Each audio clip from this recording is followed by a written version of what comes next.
السلام علیکم ورحمۃ اللہ تعالی وبرکاتہ۔ نحمده ونصلي ونسلم على رسوله الكريم اما بعد فاعوذ باللہ من الشیطان الرجیم بسم اللہ الرحمن الرحیم۔ وآتى المال على حبه ذوي القربى واليتامى والمساكين وابن السبيل والسائلين وفي الرقاب صدق الله العظيم وصدق رسوله النبي الأمين المتين الكريم ونحن على ذلك لمن الشاهدين والشاكرين والحمد لله رب العالمين۔ درود پاک پڑھیے اللہم صلی علی سیدنا مولانا محمد وبارک وسلم۔ صلاة و سلام علیک یا رسول اللہ صلی اللہ تعالی علیہ وسلم۔ شیخ الاسلام ٹرسٹ جموں سر کی جانب سے ہفتہ واری سنی اجتماع ہماری مدنی مسجد میں منعقد ہے۔ اللہ تبارک و تعالی ہم سب کی حاضری کو اپنی بارگاہ میں قبول و منظور فرمائے۔ اجتماع کی برکتوں سے اللہ تعالی ہم سب کو مالا مال فرمائے۔ جو کچھ بیان کیا جائے اللہ تعالیٰ اس پر مجھے اور آپ سب کو بھی عمل کی توفیق عطا فرمائے۔ اس آیت مقدسہ کی اوپر والے حصے کی تفسیر کھارا کنواں مسجد کے اندر بیان کی جا چکی ہے۔ مزید اس آیت مبارکہ کی آگے سے میں اس کی تفسیر بیان کرنے کی سعادت حاصل کروں گا۔ فرمایا گیا تھا کہ نیکی یہ نہیں کہ تم منہ کر لو مغرب کی جانب مشرق کی جانب، بلکہ در حقیقت نیکی اس کی قابل قبول ہے جس کی عقائد درست ہو اور جو اخلاص کے ساتھ رب کعبہ کی طرف متوجہ ہو۔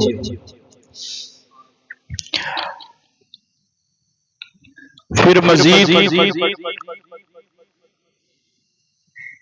فرمایا گیا کہ نیکی کا جو دوسرا طریقہ ہے وہ یہ ہے کہ مال دیا اللہ کی محبت میں قرابت داروں کو اور یتیموں کو اور مسکینوں کو اور مسافر کو اور منگتا لوگوں کو اور گردن آزاد کرانے میں۔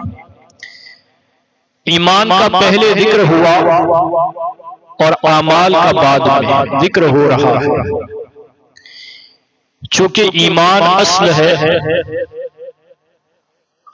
جیسے جڑ اصل ہوتی ہے، شاخوں کا وجود جڑ کی وجہ سے ہوتا،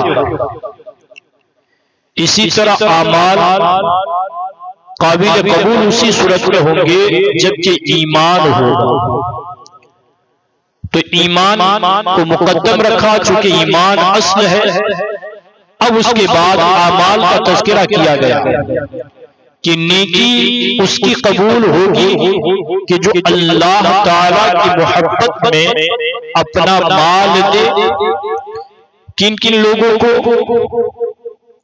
قرابت داروں کو یعنی رشتہ داروں کو، اور یتیموں کو اور مسکینوں کو اور مسافر کو اور منگتا لوگوں کو اور گردن آزاد کرانے میں یعنی غلاموں کو چھڑانے میں۔ اس کی تفسیر میں فرمایا گیا ہے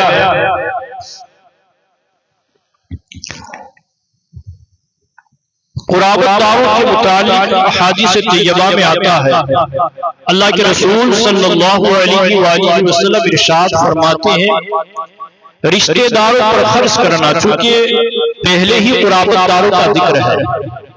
وَآتَى الْمَالَ عَلَى حُبِّهِ ذَوِي الْقُرْبَى، کہ اللہ کی محبت میں اپنا مال خرچ کرتے ہیں رشتہ داروں پر۔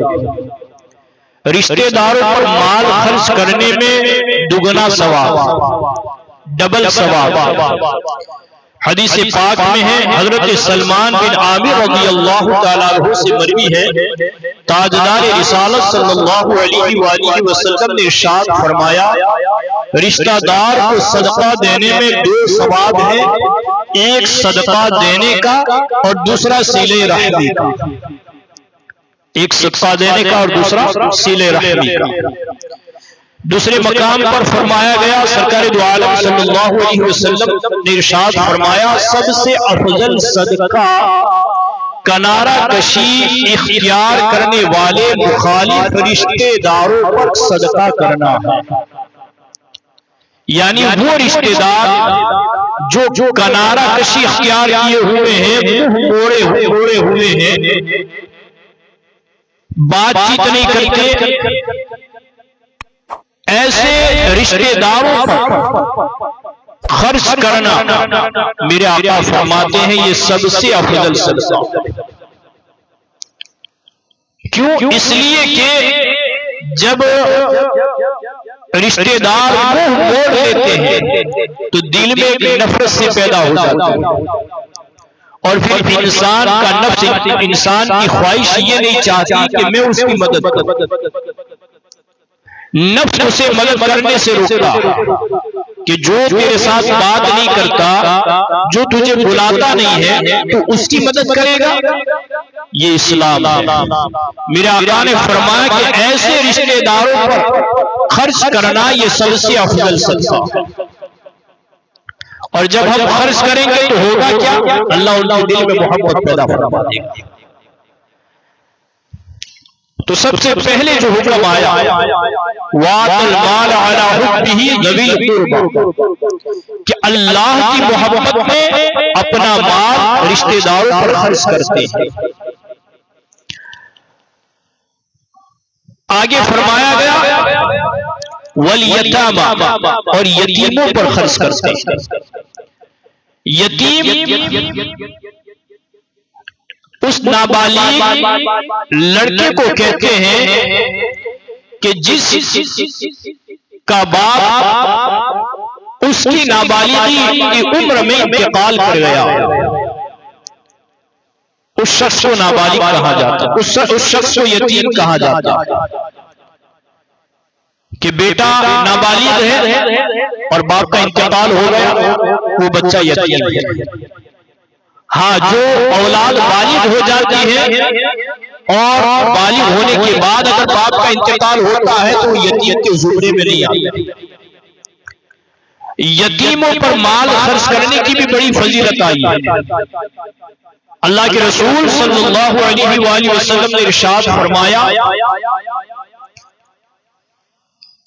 کہ جو شخص یتیم کی کفالت کرے، میں اور وہ کفالت کرنے والا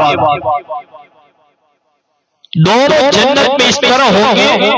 حضور اقدس صلی اللہ علیہ وآلہ وسلم نے اپنی دونوں انگلیاں، بیچ والی اور کلمے والی، دونوں انگلیوں کا اس طرح سے اشارہ فرمایا اور فرمایا وہ یعنی جو یتیم کی کفالت کرنے والا ہے وہ اور میں جنت میں اتنے قریب ہوں۔ کتنی بڑی فضیلت ہے۔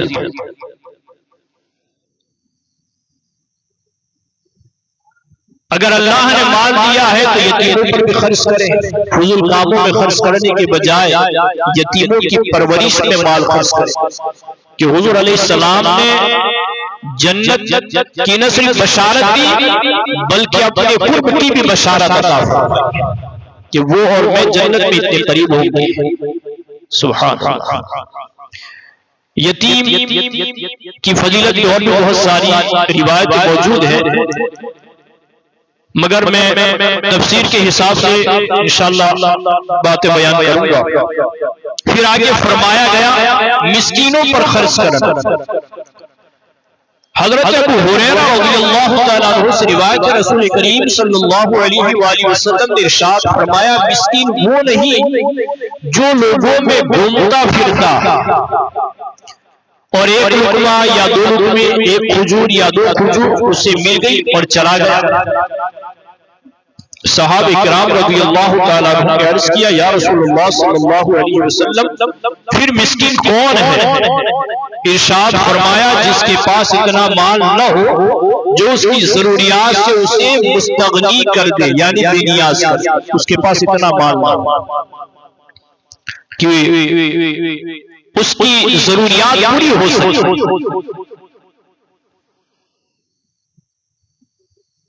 اور نہ اس کے آثار سے مسکینی اور فقر کا پتہ چلتا، یعنی وہ رہتا بھی اس انداز سے ہے کہ اس کے چہرے کے اوپر بھی مسکینی کے آثار نظر نہیں آتے، نہیں فقر کا تنگستی کا پتہ چلنے دیتا، کہ پتہ چلتا تو اس پر صدقہ کیا جاتا، اور نہیں وہ لوگوں سے سوال کرتا۔ ایسے شخص کو شریعت کی روشنی میں مسکین کہا جاتا، اور یاد رکھیں مسکین کو سوال کرنے کی اجازت ہے، مگر فقیر کو سوال کرنے کی اجازت نہیں۔ صاحب بہار شریعت نے لکھا ہے فقیر وہ جس کے پاس کچھ ہو، مسکین وہ ہے جس کے پاس کچھ نہ ہو۔ تو مسکین کو مانگنے کی بقدر ضرورت سوال کرنے کی شریعت کی اجازت عطا فرمائی ہے، مگر فقیر کو اجازت عطا نہیں فرمائی۔ آج تو لوگوں نے اس کو پیشہ بنا لیا، ایک دندہ بنا لیا،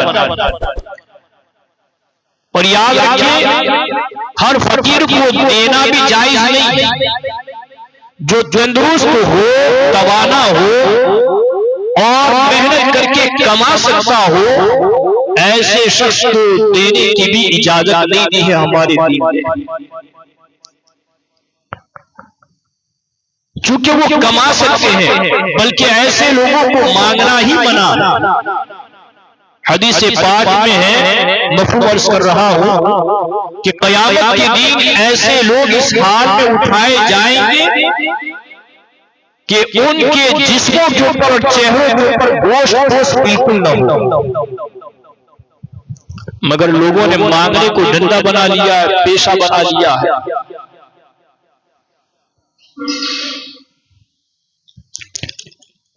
فقیر کی صحیح ڈیفینیشن اگر میں آپ کو سمجھاؤں فقہ کی روشنی کے اندر، تو فقیر وہ ہے جس کے پاس نہ 52.5 تولہ چاندی ہو، نہ 7.5 تولہ سونا، نہ اس کے نصاب کے مقدار کے برابر اس کے پاس مال ہو، نہیں تجارت کا سامان ہو، اسے فقیر کہتے ہیں۔ اسے شریعت کی روشنی میں فقیر کہا جاتا ہے۔ نہ 52.5 تولہ چاندی ہے، نہ 7.5 تولہ سونا ہے، نہیں مال یعنی پیسہ بینک بیلنس ہے، نہیں تجارت کا سامان ہے، بس کھاتا پیتا رہتا ہے، کماتا اور اسی کے اوپر اس کا گزر بسر ہو رہا، اس شریعت کی روشنی میں فقیر ہے۔ اگر ہاں کوئی دے تو لے سکتا، مگر مانگ نہیں سکتا، لیکن مسکین کے لیے شریعت نے اجازت دی کہ وہ بقدر ضرورت سوال کر سکتا ہے۔ پھر آگے فرمایا گیا، حضرت ابو ہریرہ رضی اللہ تعالیٰ عنہ سے روایت ہے، اللہ کی راہ میں خرچ کرنے کا فائدہ دیکھا، کتنا بڑا انعام ہے۔ رسول اللہ صلی اللہ علیہ وسلم نے ارشاد فرمایا، ایک لقمہ روٹی اور ایک مٹھی خرما اور اس کی مثل کوئی اور چیز جس سے مسکین کو نفع پہنچے یعنی فائدہ پہنچے، ایک لقمہ روٹی یا ایک مٹھی خرما یا اس کے مثل کوئی اور چیز جس سے مسکین کو فائدہ پہنچے، اس شخص نے فقیر کو دی، تو فرماتے ہیں اس کی وجہ سے اللہ تعالیٰ 3 شخصوں کو جنت میں داخل فرماتا ہے۔ دی گئی ایک چیز، مگر اس چیز نے تینوں کو فائدہ پہنچا۔ اللہ جتنا کریم ہے وہ دیکھے کہ اس کی راہ میں ایک مٹھی سمجھ لیجئے کہ جو ہی دیے، مگر اس کی وجہ سے 3 لوگوں کو جنت میں داخل فرمائے گا۔ ایک وہ جس نے دینے کا حکم دیا، دوسرا وہ جس نے اس چیز کو بنایا یعنی بیوی زوجہ، اور تیسری جو خادمہ ہوتی ہے، نوکر ہوتے ہیں، انہیں حکم دیا گیا کہ تم جا کر دے۔ دی گئی ایک ہی چیز مگر 3 ہاتھوں سے گزر کر مسکین تک پہنچی، اللہ ان تینوں کو جنت میں داخل فرمائے گا۔ فرماتے ہیں اللہ تعالیٰ 3 شخصوں کو جنت میں داخل فرماتا ہے، ایک صاحب خانہ جس نے حکم دیا، دوسری زوجہ جو اسے تیار کرتی ہے، تیسرے خادم جو مسکین کو دے کر آتا ہے۔ پھر حضور صلی اللہ علیہ وسلم نے فرمایا حمد ہے اللہ تبارک و تعالیٰ کی، جس نے ہمارے خادموں کو بھی نہ چھوڑا، یعنی اپنی رحمت سے غلاموں کو بھی محروم نہ رکھا، خادموں کو بھی محروم نہ رکھا۔ پھر آگے مسافروں کے اوپر خرچ کرنے کا حکم آیا ہے۔ مسافروں پر خرچ کرنے کے حوالے سے روایت میں آتا ہے اللہ کے رسول صلی اللہ علیہ وسلم نے ارشاد فرمایا مومن کو اس کے عمل اور نیکیوں سے مرنے کے بعد بھی یہ چیزیں پہنچتی رہتی ہے۔ کون سی چیزیں؟ علم، جس کی اس نے تعلیم دی اور ارشاد۔ یہ علم کی محفل ہے، مجلس ہے، یہاں دین کی تعلیم دی جا رہی ہے۔ یہ شیخ الاسلام ٹرسٹ کے ذریعے سے اجتماع منعقد کیا جاتا ہے، آپ لوگ سننے کے لیے آتے ہیں اور اللہ کی توفیق سے ہم لوگ سنانے کے لیے آتے ہیں۔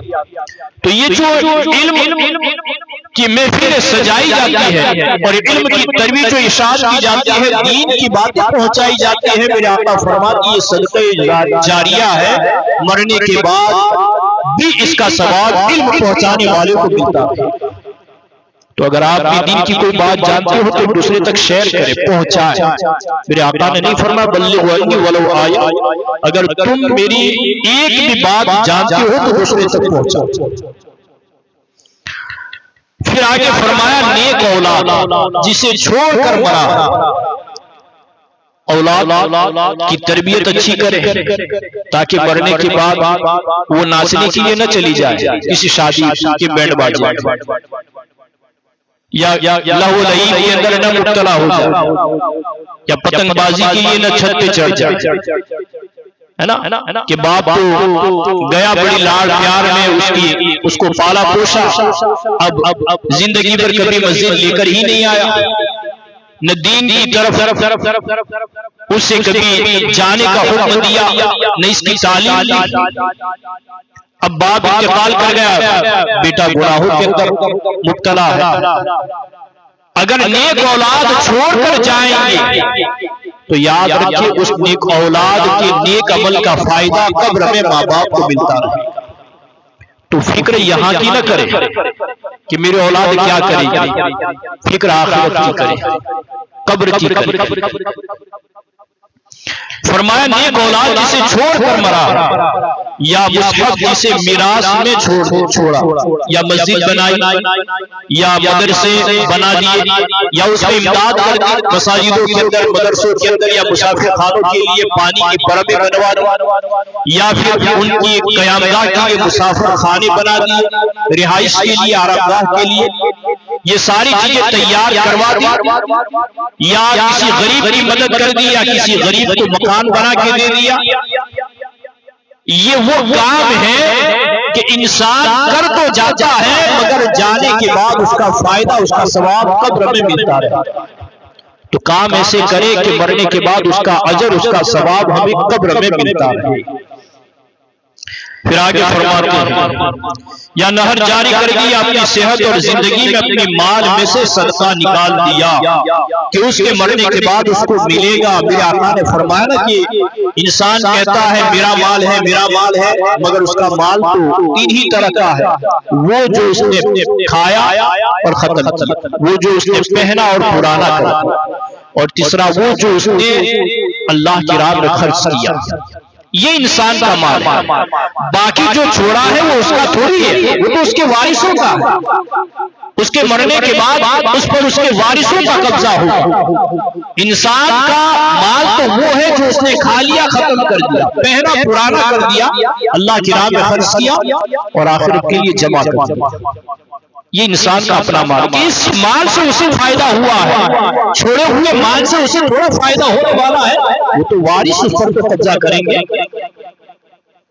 پھر آگے فرمایا سائلوں کو دینا، یاد رہے کہ صرف اس سائل کو اپنا مال دے سکتے ہیں جسے سوال کرنا شرعی طور پر جائز ہو، جیسے مسکین، جہاد میں جانے والے کے لیے اور علم دین حاصل کرنے میں مشغول افراد وغیرہ جو طلبہ ہوتے ہیں، علم دین حاصل کرنے کے لیے اداروں میں جاتے ہیں، پڑھتے ہیں، اگر ان کا کوئی کفیل نہیں ہے، ان کی ضروریات کو پورا کرنے والا کوئی نہیں ہے، تو ایسے طلباؤں کے لیے مانگنے کی اجازت ہے، سوال کرنے کی اجازت ہے۔ یاد رکھیں، بہت سے اداروں کے اندر بہت سے ایسے طلبہ ہیں، آپ کے شہر جفوسر کے اندر بھی ادارہ دارالفیضان اولیاء ہے، ایسے طلبہ ہیں جو آگے پڑھنا چاہتے ہیں، مگر تنگدستی اور فقر کی وجہ سے وہ نہ پڑھ پاتے ہیں نہ بڑھ پاتے ہیں۔ اللہ نے مال دیا ہے تو ایسے طلباؤں کے پیچھے خرچ کریں کہ یہ صدقہ جاریہ ہے، یہ صدقہ جاریہ ہے، بڑا انعام ملے گا اس کا۔ طلباؤں کے پیچھے اگر طالبان علوم نبویہ کے پیچھے اگر آپ اپنا مال خرچ کریں گے، اور وہ بڑے ہی خوش نصیب ہیں جن کا مال ایسے لوگوں کی خدمت کے لیے صرف ہوتا ہے، وہ بڑے خوش نصیب ہیں۔ تو فرماتے ہیں علم دین حاصل کرنے میں مشغول افراد وغیرہ، اور جسے سوال کرنا جائز نہیں اس کے سوال پر اسے دینا بھی ناجائز ہے۔ میں نے ابھی شروع میں بتایا کہ جسے سوال کرنا جائز نہیں اس کے سوال کرنے پر اسے دینا بھی ناجائز ہے۔ اور لیکن ضرورت مند ہوتے ہیں انہیں بغیر مانگے دینا جائز ہے۔ ہاں، بغیر مانگے، جیسا کہ میں نے فقیر کی ڈیفینیشن میں بتایا کہ فقیر کو دیا جا سکتا ہے۔ صدر الشریعہ علیہ رحمہ فرماتے ہیں آج کل ایک عام بلا یہ پھیلی ہوئی ہے کہ اچھے خاصے تندرست چاہے تو کما کر اوروں کو کھلائے، مگر انہوں نے اپنے وجود کو بیکار قرار دے رکھا ہے۔ کون محنت کرے، مصیبت جھیلے، بے مشقت جو مل جائے تو تکلیف کیوں برداشت کرے؟ ناجائز طور پر سوال کر کر بھیک مانگ کر پیٹ بھرتے ہیں، اور بہت سے ایسے ہیں کہ مزدوری کو مزدوری، چھوٹی موٹی تجارت کو ننگ اور آر خیال کرتے ہیں، اور بھیک مانگنا کی حقیقت ایسے کے لیے بے عزتی و بے غیرتی ہے، مائے عزت جانتے ہیں، اور بہت ساروں نے تو بھیک مانگنا اپنا پیشہ ہی بنا رکھا ہے۔ گھر میں ہزاروں روپے ہیں، سود کا لین دین کرتے ہیں، زراعت یعنی کھیتی باڑی وغیرہ کرتے ہیں، مگر بھیک مانگنا نہیں چھوڑتے۔ ان سے کہا جاتا ہے تو جواب دیتے ہیں کہ یہ ہمارا پیشہ ہے، باپ دادا سے چلا رہا ہے۔ واہ صاحب واہ، کیا ہم اپنا پیشہ چھوڑ دیں؟ حالانکہ ایسوں کو سوال حرام ہے، اور جسے ان کی حالت معلوم ہو اسے جائز نہیں کہ ان کو دے، ایسے لوگوں کو دینا جائز بھی نہیں۔ بس آخری بات جہاں تک میں نے آیت کی تلاوت کی تھی، گردنیں چھڑانے میں خرچ کرنا، گردنیں چھڑانے سے غلاموں اور لوڈیوں کو آزاد کرنا مراد ہے، مگر چونکہ اس زمانے میں اب یہ چیزیں رہی نہیں، نہ غلام ہے نہ لوڈیا ہے، تو اس لیے یہ چیز نہیں ہو سکتی ہے۔ لیکن جو اوپر باتیں بیان کی گئی، رشتہ داروں پر خرچ کرنا، یتیموں پر خرچ کرنا، مسکینوں پر، مسافروں پر خرچ کرنا، تو یہ ساری چیزیں ابھی ابھی پائی جاتی ہیں۔ تو اللہ نے مال دیا ہے تو اللہ کی محبت میں اپنا مال غریبوں، یتیموں، مسکینوں، بیواؤں پر خرچ کرے، مساجدوں اور مدرسوں کی ترقی اور فلاح و بہبودی کے لیے خرچ کرے، مسافروں پر خرچ کرے، جو حاجت مند ہو، ضرورت مند ہو اس کو دے، یا جو ہمارے معاشرے کے اندر ایسے بچے ہیں جو ایجوکیشن میں آگے بڑھنا چاہتے ہیں مگر ماں باپ اتنے مضبوط نہیں ہے مالی اعتبار سے، تو ایسے بچوں کو گود لے لے، ان کے اسپانسر بن جائے، اور ان کے اسپانسر بن کر ان کا تعاون کرے، ان کی امداد کرے کہ کل یہی بچے مزید ہمارے معاشرے کو ترقی کی راہ پر لے جائے۔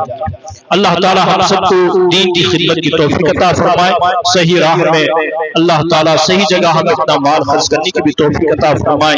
استغفر اللہ ربی من کل ذنب واتوب الیہ وما علینا الا البلاغ۔ السلام علیکم ورحمۃ اللہ۔